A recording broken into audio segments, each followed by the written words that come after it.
로마서 오늘 말씀 본문 가운데 25절, 26절 말씀을 한번 제가 다시 보겠습니다. 이제는 내가 성도를 섬기는 일로 예루살렘에 가노니 이는 마게도냐와 아가야 사람들이 예루살렘 성도 중 가난한 자들을 위하여 기쁘게 얼마를 연보하였음이라.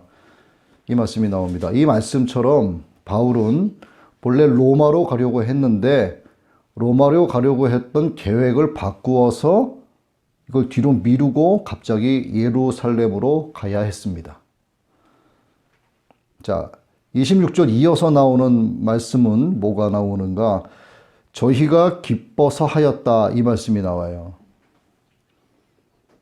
그리고 저희는 그들에게 빚진 자다, 이런 말씀이 나오고, 이방인들이 그들의 영적인 것, 여기서 그들은 유대인들을 가리킵니다.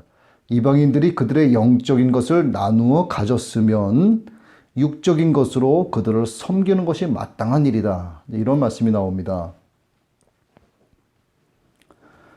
자, 바울은 본래 로마를 경유해서 서바나까지 가기 위한 그런 선교 계획을, 여행 계획을 세워놓고 있었습니다. 그런데 왜 갑자기 그 반대 방향이 되는 예루살렘으로 가서 그곳에 성도들을 섬기려고 했는가 하는 부분에 대해서 오늘 우리가 말씀을 나눠보려고 합니다. 왜 사도 바울이 이렇게 했을까에 대한 내용이 사도행전과 고린도 후서에 나오는데 그 이유를 거기서 찾아볼 수가 있어요. 당시 예루살렘 지역에 극심한 가뭄이 있었습니다. 가뭄이 있다라고 하는 것은 기근이 찾아왔다라는 뜻으로 이어지죠. 그래서 식량을 구하지 못해서 많은 어려움을 겪고 있었습니다. 보편적으로 보면 고난당하는 사람들 가운데서도 유난히 고난을 겪는 사람들이 있지요. 이 당시뿐만이 아니고 지금도 그렇습니다. 가난하게 사는 사람들 가운데서도 유난하게 가난하게 사는 사람들, 유난히 힘들게 사는 사람들이 있습니다. 당시에도 마찬가지였는데 이 식량을 구하지 못해서 고난을 겪고 있는 사람들 중에 유달리 고난을 당하는 사람들이 있었는데 그들이 바로 예루살렘 지역에 살고 있었던 그리스도인들이었습니다. 왜 유달리 그리스도인들이 고난을 당했을까 하는 문제를 또 봐야 되겠습니다. 당신은 유대사회에서 예수를 믿는다. 유대사회에서 예수를 믿는다라고 하면 유대 가문에서 쫓겨날 뿐만 아니라 사람 취급도 받지 못했습니다. 유대 민족이 예수를 십자가에 매달아 죽게 한 장본인들이었잖아요. 그런데 그 집안에서 예를 들어 내 자식, 내 아들놈이 예수를 믿겠다라고 나선다. 그거 가만두겠습니까? 가문을 훼손하는 일이 되는 거예요. 그래서 그 자식놈은 내쫓아버립니다. 이게 그 당시뿐만이 아니고 요즘도 그래요. 요즘 이스라엘도 그렇습니다. 이게 쭉 이어지는 겁니다. 이 그들의 종교 사상이라고 하는 것이 매우 무서워요. 그들의 메시아 상이 있죠. 예수는 그들의 메시아가 아니었어요. 지금도 그렇습니다. 그들의 메시아상은, 유대인들의 메시아상은 로마 압제에서 자기들을 구원해낼 강하고 힘이 세고 아주 막강한 힘을 가진 자, 그가 그들이 생각하는 메시아상이었습니다. 초라한 모습으로, 그것도 마국간에서 태어날 정도로 한없이 밑바닥 인생으로 보이는 예수? 그 사람은 아니야. 유대인들의 메시아는 아니었습니다. 이것이 지금까지 쭉 이어지는 거죠. 그래서 유대인들 대부분은 예수를 믿지 않았습니다. 자기 가족 중에 누군가 예수를 믿는다면 그 사람은 가족이라 해도 이단위로 취급받아서 집에서 내쫓아버렸습니다. 가문을 욕되게 하는 그를 부끄럽게 여기고 있는 거죠. 이러한 까닭 때문에 예루살렘 지역에 있는 교인들 대부분은 극심한 곤란을 겪을 수밖에 없었다라고 하는 것입니다. 그렇게 그들이 이 정도의 어려운 처지에 빠져 있다 하는 소식을 들은 마게도냐와 아가야의 교회의 성도들이 자기들도 가난하지만 이 가난한 가운데서도 정성껏 헌금을 모아서 그것을 바울에게 전해주는 거예요. 예루살렘 교회에 전달하도록. 그래서 바울이 갑자기 여행 계획을 바꾸어서 예루살렘으로 가게 된 것입니다. 여기서 우리가 배워야 할 매우 중요한 교훈이 있어요. 아무리 세계 선교 비전이 대단하다. 땅끝까지 내가 복음 전하는 일에 내가 앞장서서 하겠다. 또 요즘 한번 보자고요. 광화문에서 우리 정강훈 목사님 저렇게 단을 세우고 자리를 빌려서 집회를 하시는 것도 저 누가 공짜로 해줍니까? 돈이 있어야 되는 거예요, 돈이.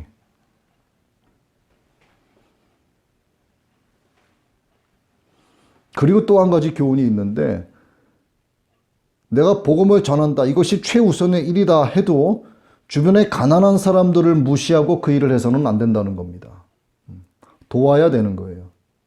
그래서 복음이 갈 때는 구제도 함께 가야 됩니다.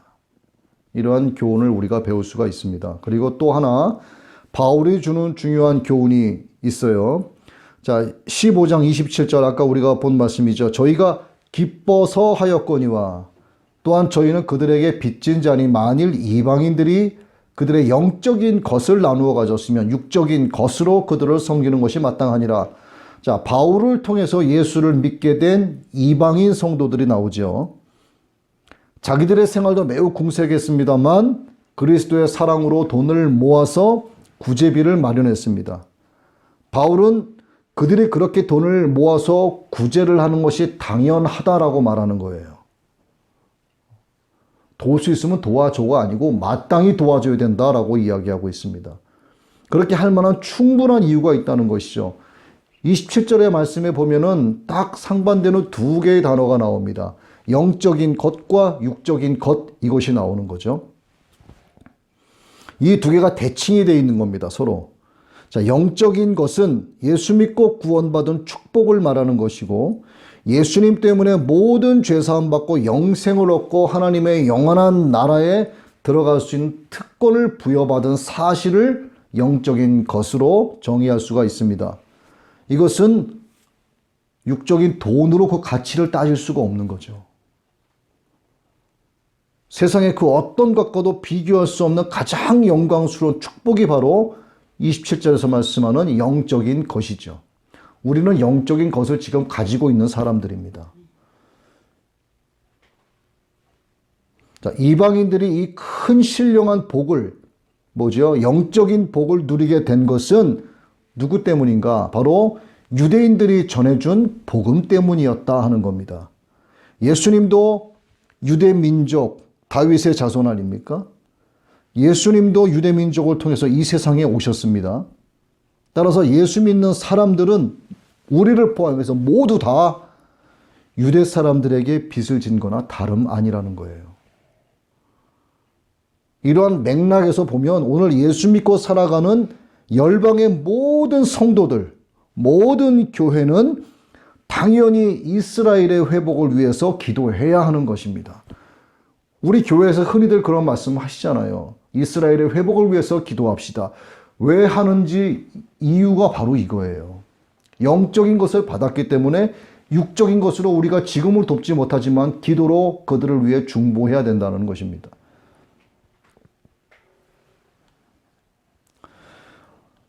로마서 11장의 말씀에 보면 그 말씀대로 이방인의 충만한 수 들어보셨죠? 이방인의 충만한 수에 이르러서 그 다음에 이스라엘의 회복의 역사가 이어지도록 우리가 기도하는 그런 중보 기도가 필요하다라고 하는 것입니다. 우리나라에 브레드 TV라고 있어요. 브레드 TV. 이 브레드 TV는 영상 선교를 하는 회사인데 이제 모 감독님이 이 브레드 TV를 운영을 하고 있는데 여기서는 주 콘텐츠가 뭐냐면 이스라엘이에요. 이스라엘의 회복을 목적으로 하는 아주 영적 선교 단체입니다.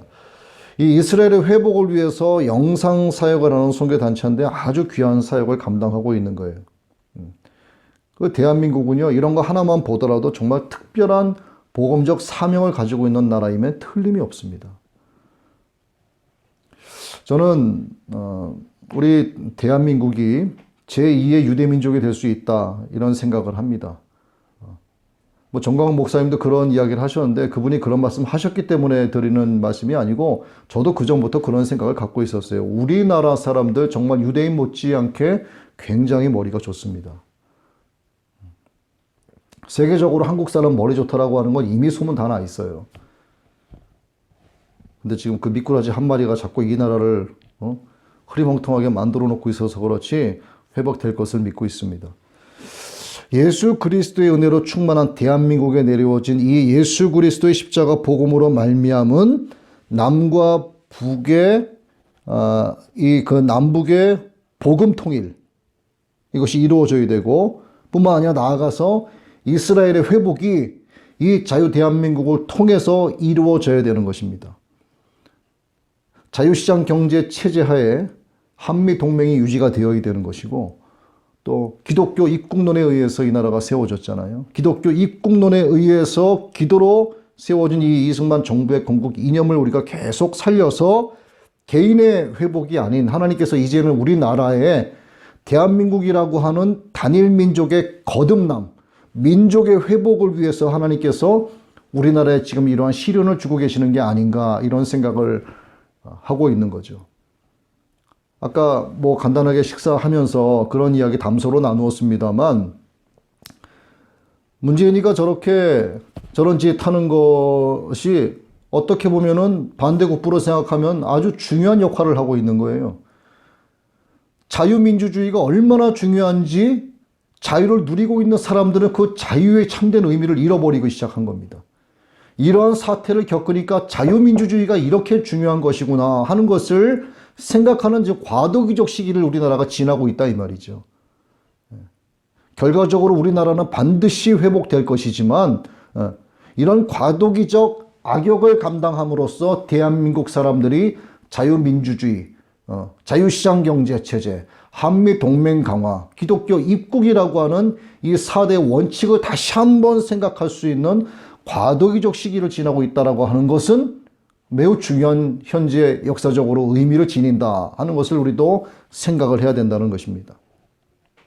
그래서 하나님께서 이 나라에 기도 제목을 주시고, 그래서 한국의 교회들이 모이게 해주시고, 그래서 저 서울시내 한복판에서 하나님을 찬양하고 예배하게 하셔서 기도하는 대한민국, 또 찬양하는 대한민국, 복음으로 다시 서는 대한민국, 또 복음으로 통일되는 대한민국을 하나님이 만드시기 원해서 땅끝까지 복음 전하는 일을 이 마지막 시대 중에 마지막 시대인 이때에, 이 말세의 지말의 때에 이 대한민국이라고 하는 나라를 하나님이 높이 들으셔서 하나님께서 복음을 위하여 선교의 완성을 위해서 사용하려고 하시는 것이 아닌가, 이런 생각을 하게 되는 거죠. 이게 개인적인 상상에 의해서 말씀드리는 것이 아니라 이거는 하나님께서 부어주시는, 하나님께서 주시는 저는 레마라고 믿어지는 거예요. 그래서 선교의 끝은 결국 무엇인가? 이스라엘의 회복이다 라고 말씀드릴 수 있고, 선교의 땅끝도 이스라엘이다 라고 말할 수 있는 것입니다. 거기에서 시작된 복음이 돌고 돌아서 이 나라를 통해서 결국은 이스라엘 회복으로 이어지게끔 하나님이 역사하시려고 하는 거라 이 말이죠. 여기 사도 바울은 물론 12사도들 모두가 유대인들이었습니다. 그들이 온 세계에 다니면서 복음을 전했기 때문에 이방인들이 예수 믿게 된 것이죠. 따라서 우리도 영적 이스라엘이 된 것입니다. 육적으로는 이스라엘 민족이 아니지만 우리는 영적 이스라엘이 된 것이죠.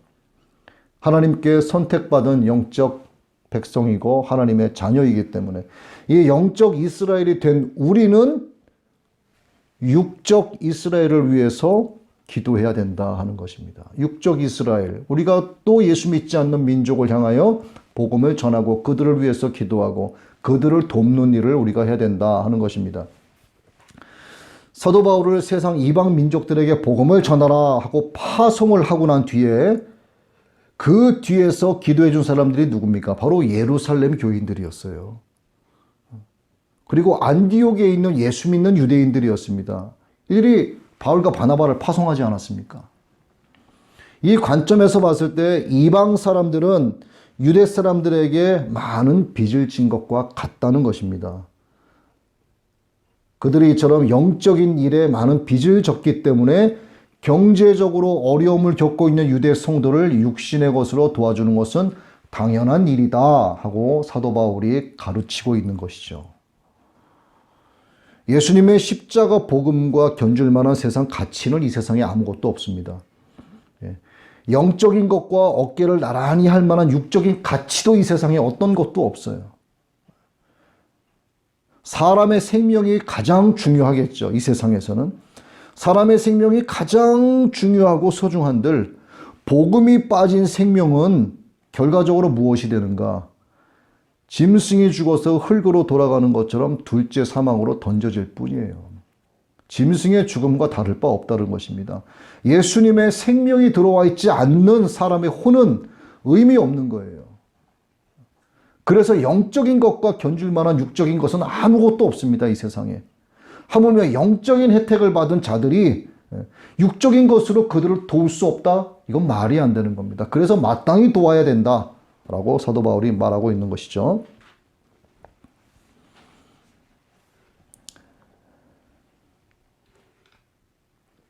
영혼을 살아가는 생명으로 우리가 이어지기 위해서는 이 사람의 혼이 영혼을 살아가는 생명, 영생으로 이어지기 위해서는 그 사람의 혼에 거듭 말씀드리지만 십자가 복음이 심어져야만 합니다. 예수님의 생명이 심어져야 되는 거예요.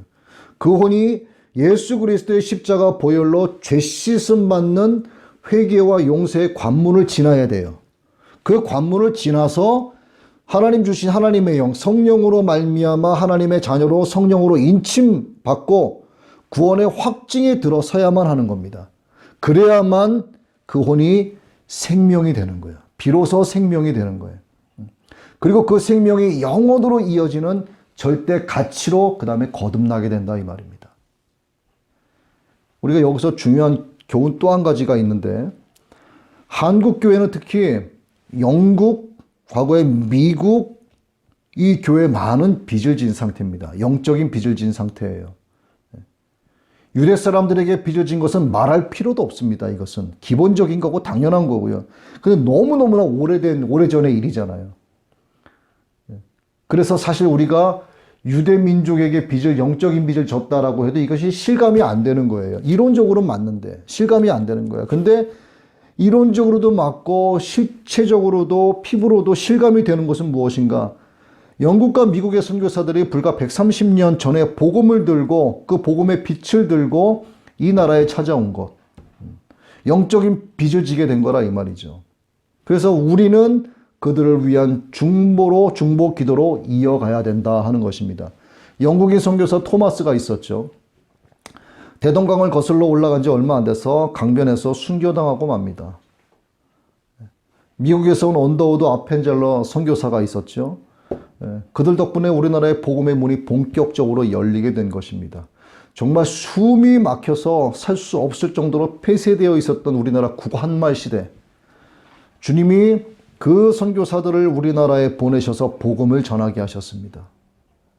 이 미지의 땅에, 이 미개한 땅에 우리 민족을 불쌍히 여기셔서 하나님께서 그들을 보내셔서 우리를 구원해 주셔서 오늘 우리가 하나님을 예배하고 있게 되는 것이죠. 우리는 엄청난 빚을 진 겁니다.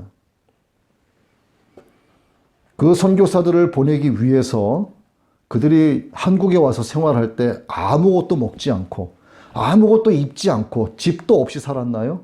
아니죠. 집도 있었고 먹을 것도 있었고 다 있었어요. 그걸 누가 후원했습니까? 구한말 우리나라 사람들이? 아니죠. 그들을 파송한 미국과 영국의 그 선교 단체 교회에서 모든 자금을 다 댄 겁니다. 선교비를. 여기 교회도 세우고 학교도 세우고 병원도 세우고 많은 일을 했잖아요. 지금의 연세대학교부터 시작해서 다 그런 기원이 거기서 시작된 거 아니겠습니까?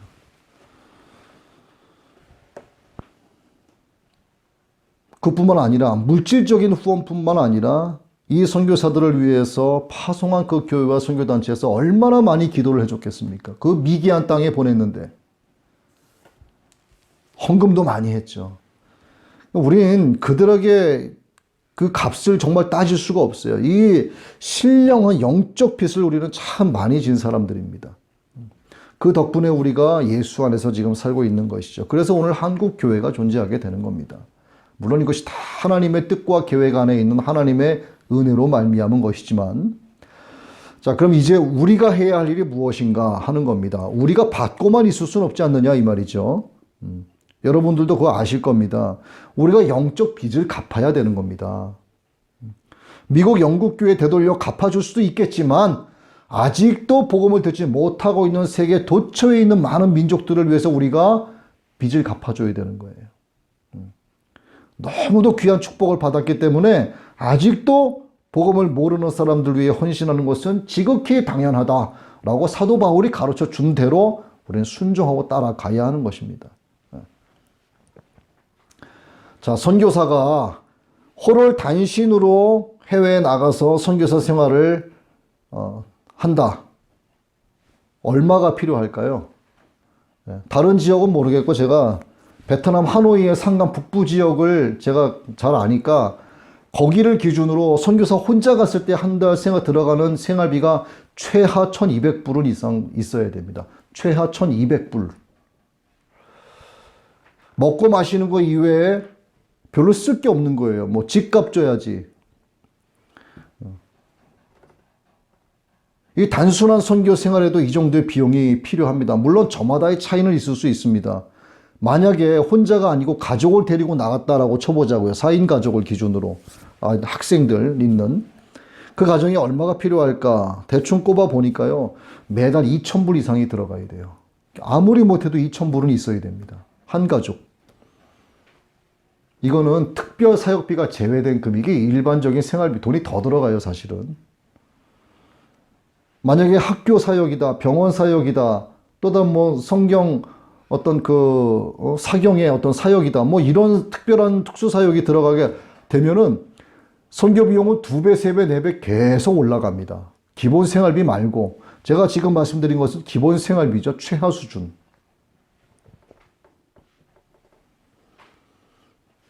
결국 선교사 한 가정이 복음을 전하기 위해서는 베트남 하노이 북부 산간 지역을 기준으로 봤을 때 1년에 25,000불가량이 필요하다 하는 겁니다.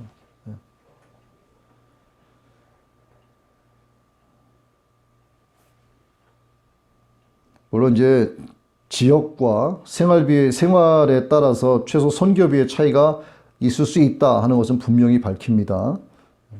이게 무슨 말이냐 이거죠. 이게 최소 비용이 들어간다는 게 무슨 말인가? 돈이 없으면 선교를 못 하는 거예요. 마음은 꿀뚝 같은데 아니 비행기 값이 있어야지 가고 돈이 있어야지 뭔가 사 먹을 거 아닙니까? 일주일 선교 갔는데 일주일 동안 굶고 와요? 그거 안 되지 않습니까?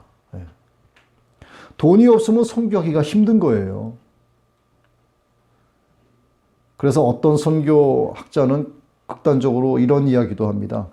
선교사를 보내지 않고 돈만 보내도 선교는 된다. 이런 이야기를 합니다. 틀린 말은 아니죠. 그만큼 선교에 이 재정이 중요하다는 것을 말씀드리는 것입니다. 과거 300년 전후의 선교 역사를 우리가 한번 돌이켜보면은 시대마다 이 경제적으로 부유한 나라가 선교를 주도했다 하는 사실을 역사적으로 우리가 확인을 할 수가 있습니다. 19세기에 세계 선교를 주도했던 나라가 바로 영국이었습니다. 그때 영국이 패권국이었죠. 그때 전 세계에 선교사를 파송했었던 나라가 바로 영국이었습니다. 가장 대표적인 선교사가 누구죠? 허드슨 테일러, 아프리카의 영웅인 리빙스턴을 들 수가 있죠. 그 다음에 이런 복음적 관점에서 보면은 하나님께서 선교를 맡은 나라에 경제적인 축복을 주신다 하는 것을 우리가 알 수 있습니다. 이게 패턴으로 작용이 되는 거예요.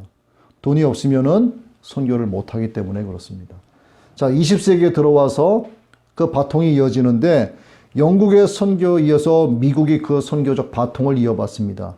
그리고 지금까지도 미국이 선교 주도국의 위치를 지키고 있어요. 지금 현재까지도.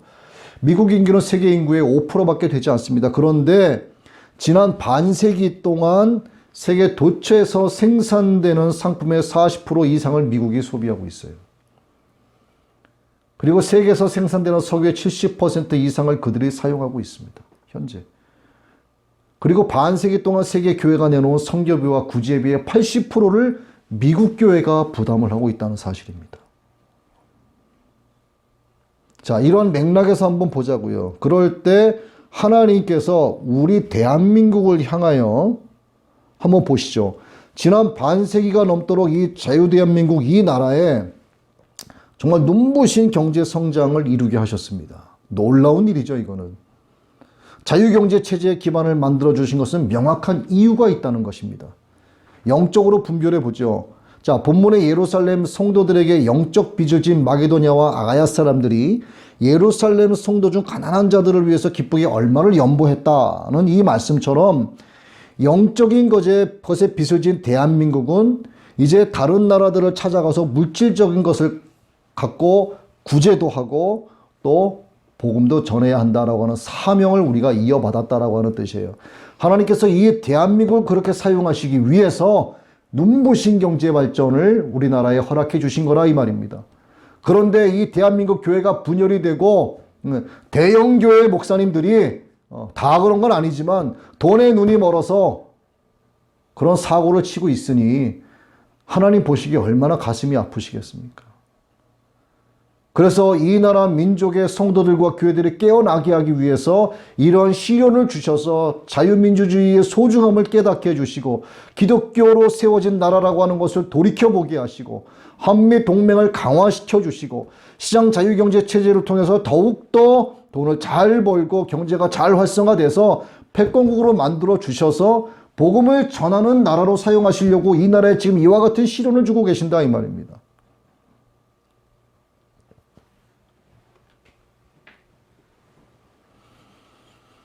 물질적으로 갚고 구제하는 방법은 아직도 복음을 듣지 못하고 죽어가는 세계 도처의 사람들을 위해서 선교비를 감당해야 한다는 것입니다. 선교비 감당. 하나님께서 21세기의 한국 교회를 들어 세계 선교를 하시려고 한다면 분명히 우리 한국에 물질적인 축복을 주실 것이라고 저는 믿고 있습니다. 이것이 분명한 것은요. 조금 전에도 말씀드렸습니다만 사탄이 지금 미쳐 날뛰고 있잖아요. 이 나라에서. 사탄이 미쳐 날뛰고 있는 겁니다. 대한민국을 통해서 세계 복음화를 이루시고자 하시는 하나님의 뜻에 반대해서 이 사탄 이놈이 자기의 하수인을 세워서 어둠의 일을 행하게 하고 있는 것입니다. 그게 누군가요, 지금? 사탄 그놈이 하수인을 세워서 일하게 하는 그놈이 누구냐 이 말이죠. 낮은 연방제 한다고 떠드는 그놈이잖아요. 예? 공수처 설립을 통해서 제왕적 대통령 힘을 갖고자 하는 누구냐 이거죠. 그게. 문시성을 가진 하는 행색을 보면 딱 적그리스도 짓을 하고 있는 겁니다.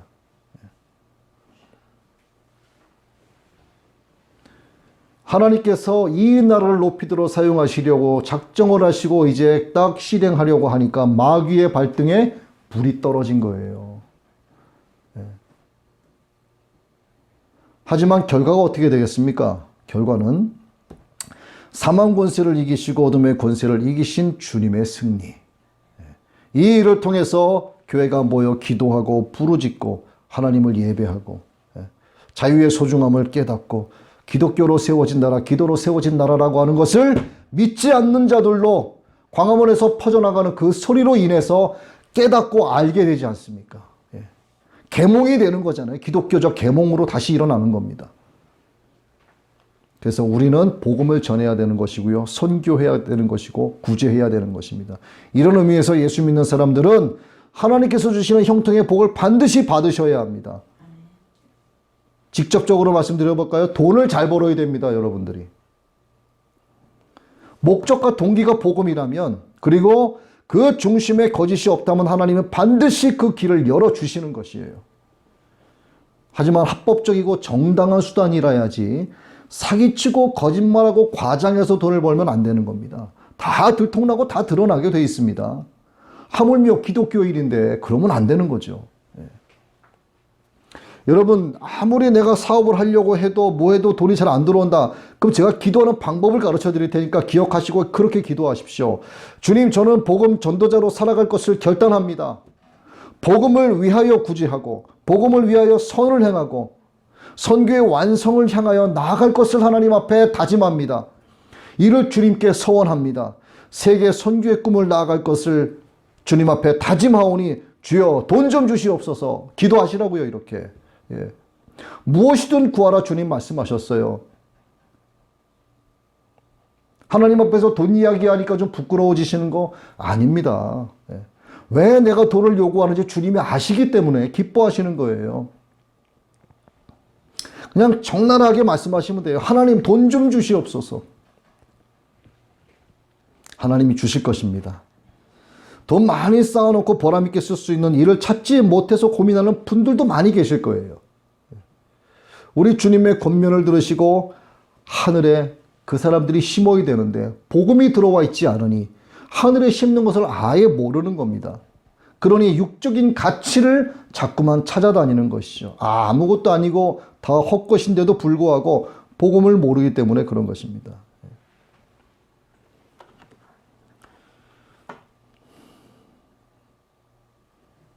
이 세상에서 나를 위해서 인본주의적인 정신으로 돈을 쓰는 것은 인생의 만족을 가져다 주거나 최종적인 행복을 가져다 주지 못합니다.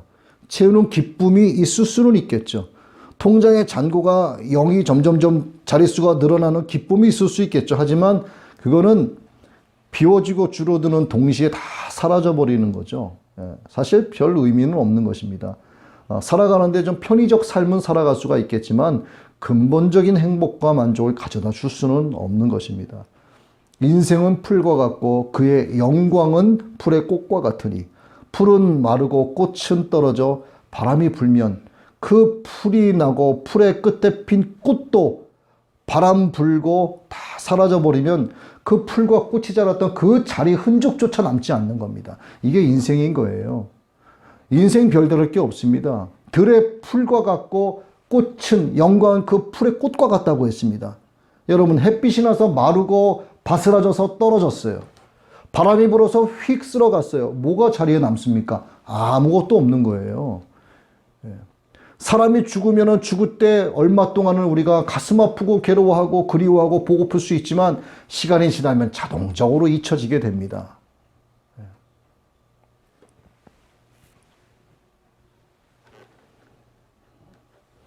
그래서 예수의 생명을 전하는 일에 심고 채워야 되는 거예요. 육신을 위해서 심고 채우면 안 되는 겁니다. 복음 전파를 위해서 하나님 나라에 심어야 되는 것입니다. 여러분 육신이 죽어서 우리 혼이 빠져나가면 어떻게 될까 궁금하시죠? 여러분들이 지금 여기 앉아서 생각하고 말하고 대화하고 이야기하고 수다 떨고 밥 먹고 생활하는 모든 것과 똑같은 움직임이 적용될 거라고 저는 보는 겁니다. 내가 죽어서 나가니까 육신이 누워있네? 그러나 영으로 보이는 다른 것이 있기 때문에 거기에 딸려가는 거예요. 다를 게 없는 겁니다. 이거는 그냥 껍데기밖에 안 돼요, 정말. 그래서 하나님 나라에 심어야 합니다. 자, 이런 말씀의 흐름으로 봤을 때 우리가 전도해야 할 사람들이 많죠. 하지만 돈이 많아서 고민하는 사람들을 대상으로 또 복음을 전해야 됩니다. 그들에게 복음을 전하는 것은요, 어떻게 보면 매우 중요한 의미를 갖습니다. 물론 그들을 전도하기가 쉽지는 않죠. 돈 많은 그들에게 있어서 자기들의 신이 뭔가요? 돈이잖아요. 세상의 밥상이 또한 그들의 신입니다. 그들은 밥상이 자기의 하나님이에요. 돈 가진 갑부나 재벌을 여러분 5명만 한번 전도해 보세요. 어떻게 되나. 이 나라에 돈 많은 재벌 5명만 한번 예수 믿고 복음에 물들게 한번 해보시라 이 말이죠. 어떻게 되겠습니까? 이 나라가. 이 나라뿐만이 아니라 이 세계 선교를 위해서 놀라운 일들을 그들이 할 수도 있는 것입니다. 진짜 예수 믿고 변화된 사람 말씀에 셀이 삭개오 나오죠. 삭개오. 돈 많은 사람이었잖아요. 부정한 범은 돈으로 동족들의 돈을 탈취하고 돈을 잔뜩 쌓아놓고 살았잖아요. 그의 마음 가운데 예수 그리스도가 들어가니까 어떻게 변합니까? 저절로 변해지잖아요. 그 복음이 그를 변화시키지 않습니까? 있는 것을 꺼내서 가난한 자들에게 나누어 주고 착취한 것을 내가 4배나 갚겠나이다. 예수님이 시켰나요? 자기가 스스로 자진해서 그 얘기한 겁니다. 이 나라 이 시대의 재벌 돈 많은 사람들도 마찬가지예요. 예수님의 생명의 복음이 들어가면 자진해서 선교를 위하여 복음을 위하여 사용한다 이 말이죠. 그 사람들 전도할 자신 없으면 여러분들이 돈 많이 버시면 됩니다. 아까 가르쳐 주신 기도대로 기도하세요. 하나님 돈 좀 주시옵소서. 결단하시고 서원하시고 나의 중심과 목적과 동기는 이것입니다라고 하나님 앞에 아뢰시고 구하시면 됩니다. 하나님이 반드시 응답해 주세요. 돈이라고 다 가치가 있는 게 아니죠. 고고 식당에 가서 음식값으로 100만 원 쓰는 거 먹고 뒤로 배설하면 끝입니다. 아무 가치 없어요. 그런데 당장 죽어가는 사람을 위해서 100만 원 써본다고 생각을 해보세요. 엄청난 가치가 있는 거죠. 예? 하물며 지옥으로 던져질 사람인데 저 사람이 이 돈이 선교비로 들어서 저 사람에게 복음이 전해지도록 갔다 이거죠. 그 사람이 지옥으로 갈 사람인데 천국으로 가게 됐습니다. 이 영원한 가치가 거기에 있는 겁니다. 영원한 가치가 있는 거예요.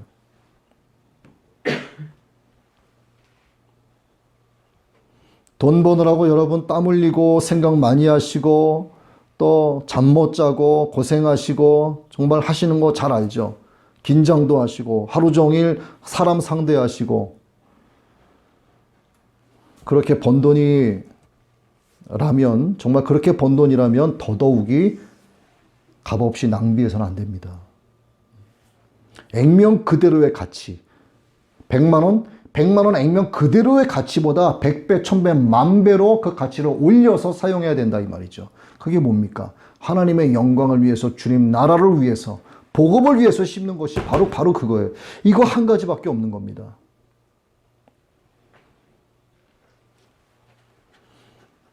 뭐 그런 분들도 있죠. 너무 쉽게 재산을 모으는 사람들도 있죠. 뭐 로또 맞아서 하루아침에 정신 못 차릴 정도로 돈다발에 집 눌려 사는 사람들도 있습니다. 그러나 그 사람들에게도 마찬가지예요. 복음이 들어가면 어떻게 됩니까? 이런 말도 있지 않습니까? 개가 집 벌어서 정승처럼 쓴다. 자, 지금까지 벌 때는 그렇게 어쩌면 벌었다 할지라도 그렇게 해서는 안 되겠지만 지금까지 그렇게 했다 치면 이제는 가치 있게 써야죠. 하나님께서 원하시는 일에 사용되어야 합니다. 비록 여유 있는 생활을 하지 못하는 사람이라도 씀씀이를 조금만 줄이면 하나님이 원하시는 생명 살리는 일에 이익을 감당할 수 있는 것입니다. 그래서 우리는 이 경제적인 면에서도 믿음 안에서 복음 안에서 다시 한번 눈을 뜨고 자신의 씀씀이를 검토할 필요가 있는 것입니다. 흥청망청 쓸 때 다 쓰고 그리고 나서 남는 돈을 갖고 내가 전도하는데 복음화를 위해서 쓰겠다라고 하는 생각은 아예 하지도 마십시오. 하나님은 남는 거를 드리는 분이 아니에요. 항상 하나님이 우선인 것입니다. 누구라도 차고 넘쳐서 선교하는 사람 있을 것 같습니까? 대한민국에 없어요. 100만 원 버는 사람은 그것이 부족하다고 생각하죠. 1000만 원 버는 사람도 그것이 부족하다고 생각하고요. 1억 버는 사람도 그것이 부족하다고 생각합니다. 사람의 마음에는 무엇이 있기 때문에 탐욕의 무적행이 있기 때문에요. 넣어도 채워지지 않는 겁니다.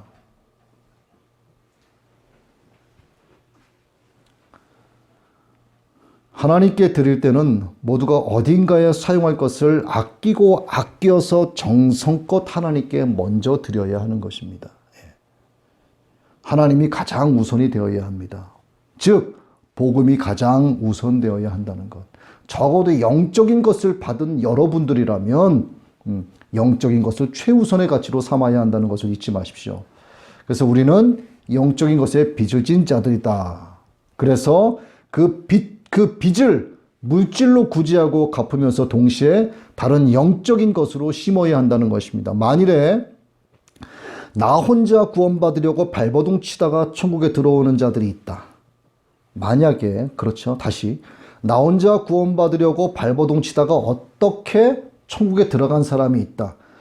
만약 그가 그렇게 들어갔다. 그러면 주님께서 과연 그를 어떻게 보실까? 상상을 해보는데 매우 괘씸하게 여기실 것 같아요. 그리고 이것만큼 극단적인 영적 이기주의자가 없는 겁니다. 이게 한 달란트 맡긴 자가 한 달란트 그대로 맡긴 주인에게 돌려주는 것과 똑같은 거예요. 주님이 어떻게 하셨습니까? 있는 것도 빼앗아 차갑고 어두운 곳에 집어 던지라고 말씀하시잖아요. 예.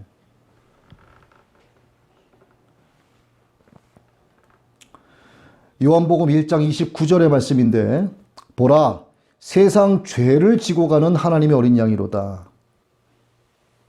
무슨 죄를 지고 간다고 합니까? 예수님을 보고요. 자신의 죄를 지고 가는 하나님의 어린 양이다라고 안 했어요. 누구 죄냐면 세상의 죄를 지고 가는 어린 양이라고 했습니다. 왜? 하나님의 관심은요, 나 한 사람에게만 있는 것이 아닙니다. 물론 나 한 사람도 하나님은 귀하게 여겨주시지만 그런 나에게 말씀하시는 것은 가서 모든 민족을 제자로 삼아서 아버지와 아들과 성령의 이름으로 세례를 베풀고 내가 내게 세상 끝날까지 너희와 항상 함께 있을 것이니 내가 너희에게 분부한 모든 것을 가르쳐 지키게 하라. 이렇게 말씀하신 거예요. 이것이 하나님의 구속의 비전입니다. 이것이 바로 우리의 선교의 비전이 되어야 하는 것입니다. 이 비전을 갖고 있는 성도는 세상을 살아가는 목적과 동기가 분명해지는 거예요. 우선은 영적인 것이고 이를 위하여 세상 어디에서도 열심을 다하고 성실하고 정직하게 살아갑니다.